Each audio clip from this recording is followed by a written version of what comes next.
আমরা কি চাই রমজান মাস হেলায় নষ্ট করতে, নাকি রমজান মাসে গোনা মাফ করাতে? আমার সাথে বলেন, এই 10টা কাজ আমরা সবাই করব ইনশাআল্লাহ। রমজান মাসকে ইফেক্টিভ করতে এই 10টা কাজ করব ইনশাআল্লাহ। রাজি আছেন? এক নাম্বার হচ্ছে 5 ওয়াক্ত নামাজ। রাজি আছেন কিনা?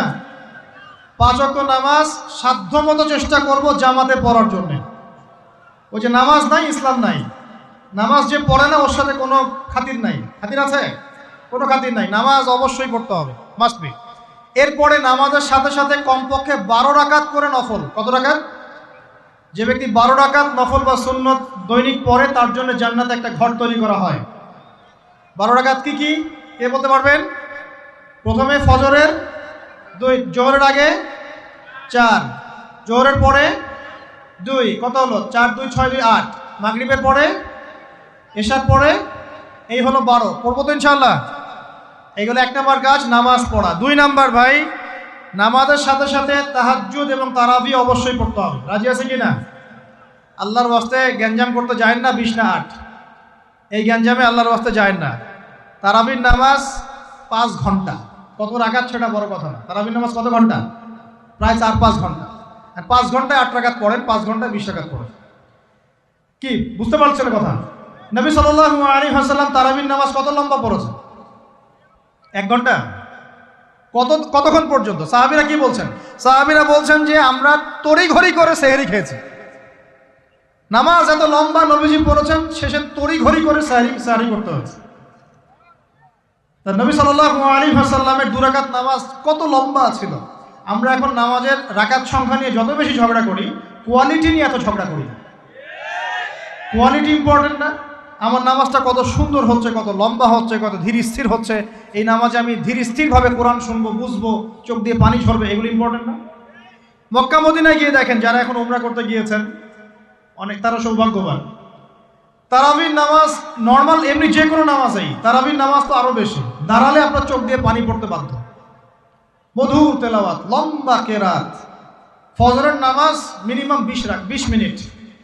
ফজরের নামাজ 15 থেকে 20 মিনিট। আর আমরা তো 3G 4G 5G মাশাআল্লাহ। কোনো কোনো মসজিদে 6G, মানে সূরা ফাতিহা শুরু হয়, ওই শেষে গেলে দলিন শেষ, মানে আর কিছু বুঝলাম না মাঝখানে কিছু। এগুলো কি নামাজ? আমরা তো নামাজ পড়তেই ভাই দুনিয়াতে আসছি, নাকি? দুনিয়াতে আসছি কেন? ওয়া মা খালাকতুল জিন্না ওয়াল ইনসা ইল্লা লিয়াবুদুন। তো নামাজই তো পড়তে আসছি ভাই, এত তাড়াহুড়ার কি আছে? ধীর স্থিরভাবে আপনি 8 রাকাত পড়তে চান, পড়েন, লম্বা করে পড়েন, ধীর স্থিরভাবে পড়েন। এক ভাই বলছেন আমি 20ই পড়বো। আচ্ছা ভাই পড়ুক তো, ওকে 20ই পড়তে দেন, লম্বা করে পড়তে বলেন, ধীর স্থিরভাবে পড়ো। আরেকজন পড়ছে 2 রাকাত, রাতের সালাত 2-2 করে, একটা হাদিস আছে না? রাতের সালাত 2-2 করে। এই বেচারা 2-2 করে পড়তেই আছে। তো লম্বা করে পড়লে কোনো সমস্যা আছে? উদ্দেশ্য কি? আল্লাহকে পাওয়া। আমি নামাজে আল্লাহকে পেলাম কিনা এটা বড় কথা। আল্লাহ রাব্বুল আলামিন আমাদের সবাইকে ধীর স্থিরভাবে কোরআনকে কেন্দ্র করে তারাবি তাহাজ্জুদ পড়ার তৌফিক দান করেন। এটা রমজান মাসের ইফেক্টিভ রমাজান আপনাকে কাজে দিবে। 2 নাম্বার। 3, এটা বলে দিয়েছি, রমজান মাস হবে কোরআনময় মাস।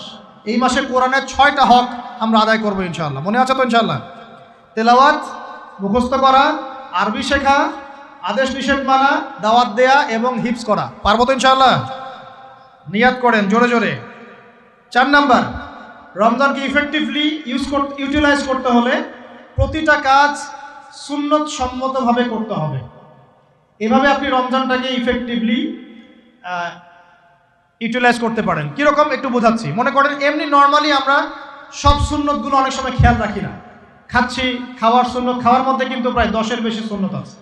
অজুর সুন্নত, কথা বলার সুন্নত, হাঁটার সুন্নত, কাপড় পরার সুন্নত, দোয়া কালামগুলো, ঘুমানোর সুন্নত, অনেক সময় আমরা কিন্তু এগুলো খেয়াল করি না। রমজান মাসে চেষ্টা করবেন প্রতিটা কাজ সুন্নাহ মাফিক বুঝে করার জন্য। আল্লাহ তৌফিক দান করুন।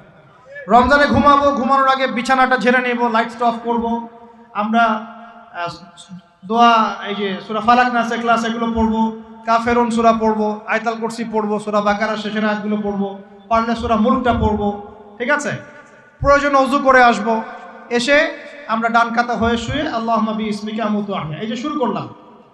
ঘুম থেকে ওঠা, ওযু করা, ওয়াশরুমে যাওয়া, খাওয়া দাওয়া করা, মসজিদে যাওয়া, নামাজ, জিকির, তাসবিহ, তাহলিল, ব্যবসা বাণিজ্য, এগুলো সব কিছু সুন্নত নাই?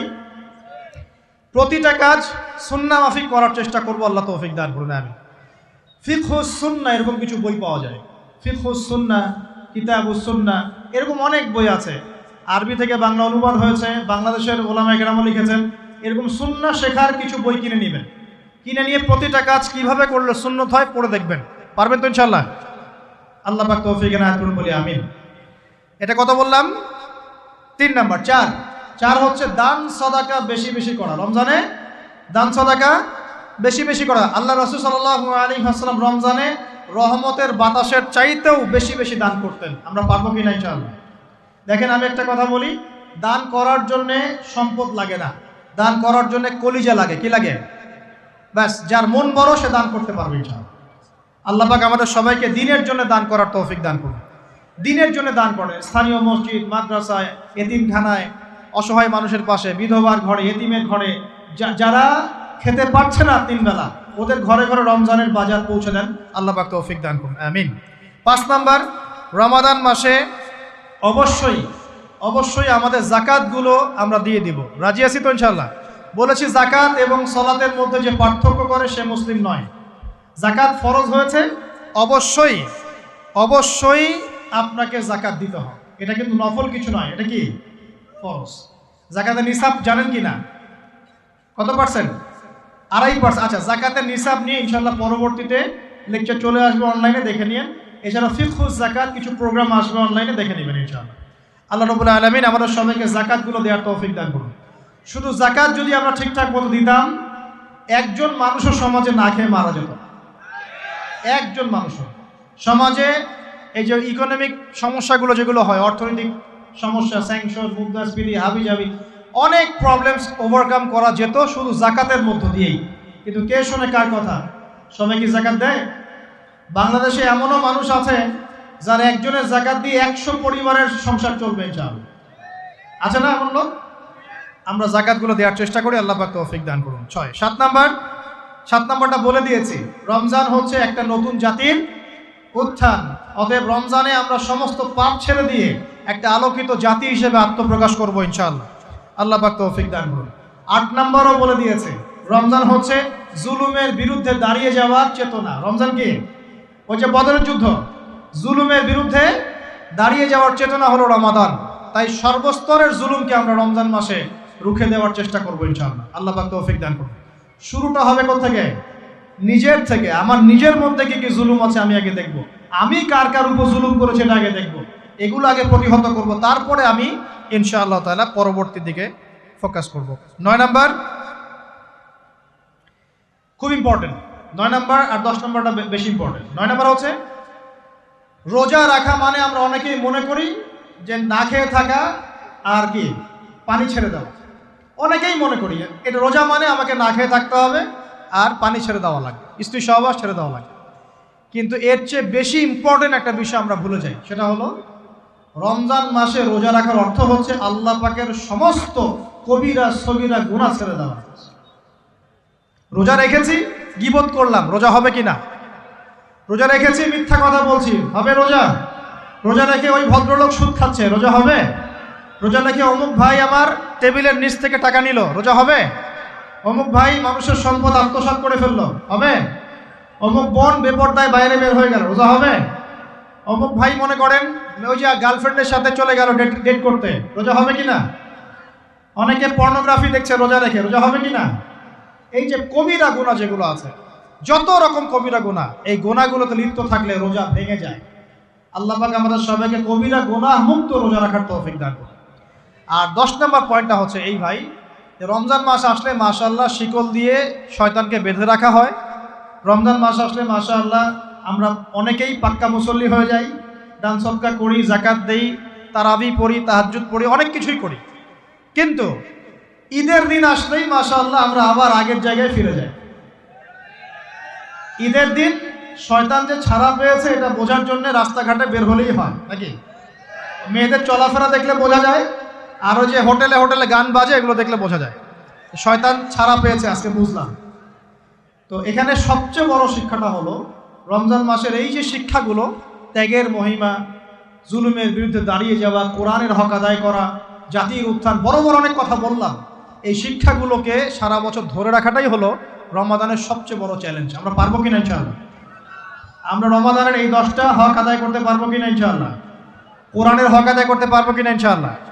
আল্লাহ রাব্বুল আলামিন আমাদের সবাইকে আসন্ন রমজানে সুস্থতার সাথে সমস্ত সওম রাখার তৌফিক দান করুন এবং রমজান মাসে বেশি বেশি তেলাওয়াত করার তৌফিক দান করুন, অর্থ বুঝে পড়ার তৌফিক দান করুন, বেশি বেশি দান সদকা করার তৌফিক দান করুন, বেশি বেশি ওই যে গরিব দুঃখী মানুষের পাশে দাঁড়ানোর তৌফিক দান করুন, বেশি বেশি যাকাতগুলো দিয়ে দেওয়ার তৌফিক দান করুন, বেশি বেশি আল্লাহর জিকির করার তৌফিক দান করুন, বেশি বেশি আল্লাহ পাক আমাদেরকে নফল নামাজগুলো পড়ার তৌফিক দান করুন, কোরআন কেন্দ্রিক সময় কাটানোর তৌফিক দান করুন, রাসূলের সুন্নতের উপর আমল করার তৌফিক দান করুন এবং একটা নতুন আলোকিত প্রজন্ম এবং জাতি হিসেবে এই রমাজানে আল্লাহ রাব্বুল আলামিন আমাদের যুব সমাজকে আত্মপ্রকাশ করার তৌফিক দান করুন।